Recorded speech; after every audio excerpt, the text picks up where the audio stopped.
Venezuela'nın viral olan o tatlısını yapıyoruz. Quesillo. Gördüğünüz gibi tatlıyı parçalamadan kaba koymaya çalışıyor. Bakalım ben yapabilecek miyim? Öncelikle yoğunlaştırılmış sütü yapıyoruz. Bir tencerenin içerisine 150-170 gram kadar şeker koyup üzerine tam yağlı sütü koyuyoruz.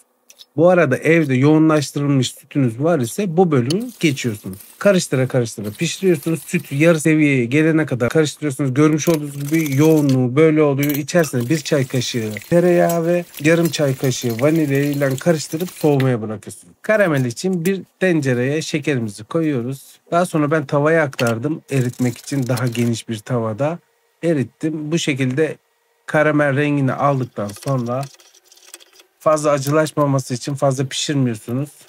İçerisine 120 ml suyu ilave ediyorsunuz. Topaklanmadan sorun olmaz. Karıştıra karıştıra içerisinde erir. Tekrar eski küçük kabına koyarak o içerisindeki topaklanmayı eritebilirsiniz. Hiç sorun değil. İnanılmaz pürüzsüz ve lezzetli bir karamel olacaktır. En baştaki fazla pişirmemeniz gerekiyor. O aşamaya çok dikkat etmeniz gerekiyor. Görmüş olduğunuz gibi cam gibi bir karamel oluyor. Bu karameli ben triliçede de kullanmıştım. Bu şekilde karameli kenara kaldırıyorsunuz. Bir çırpma kabına 5 adet oda sıcaklığında yumurtayı kırıyorsunuz. Ardından bir paket vanilya ve 500 milim süt, 500 milim yoğunlaştırılmış sütü içerisine koyup çırpıyorsunuz. Bu arada fazla çırpmanıza gerek yok ya da blenderdan, mikserden geçmenize gerek yok. En düşük seviyede karıştırıyorsunuz. Karıştırdığınız kenara alıyorsunuz. Pişireceğiniz kabın içerisine soğumuş karameli döküyorsunuz. Süzgeçle çırptığımız karışımı üzerine bir kaşık yardımıyla dağılmaması için döküyoruz. Görmüş olduğunuz gibi bir kaba su koyuyoruz. Benmari usulü içerisine bu kabımızı yerleştiriyoruz. Alüminyum folyoyla ya da kabın kapağı var ise alüminyum folyo yaparsanız ürününüz daha kolay pişer. Yani ince bir materyal olması lazım kolay pişmesi için. Fırının içerisine koyuyoruz.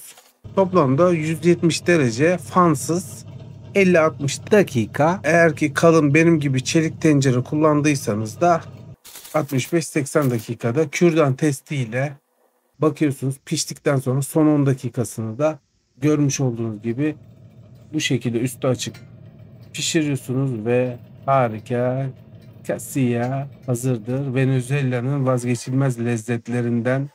Tatlının lezzetinin tam oturması için bir gece dolapta dinlendiriyoruz. Ertesi gün olduğunda görmüş olduğunuz gibi kenarlarını bu şekilde kestikten sonra tek seferde siz karamelini yoğun seviyorsunuz birazcık daha yapabilirsiniz. Sürekli keşfetimde gördüğüm insanlara yaptırdığı şeyi yapacağım şimdi. Bıçakla görmüş olduğunuz gibi harika Quesillo Venezuela'nın vazgeçilmez lezzeti.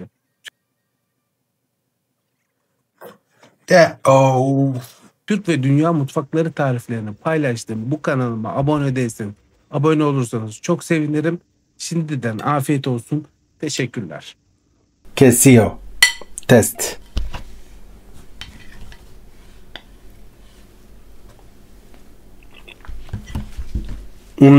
Çok lezzetli.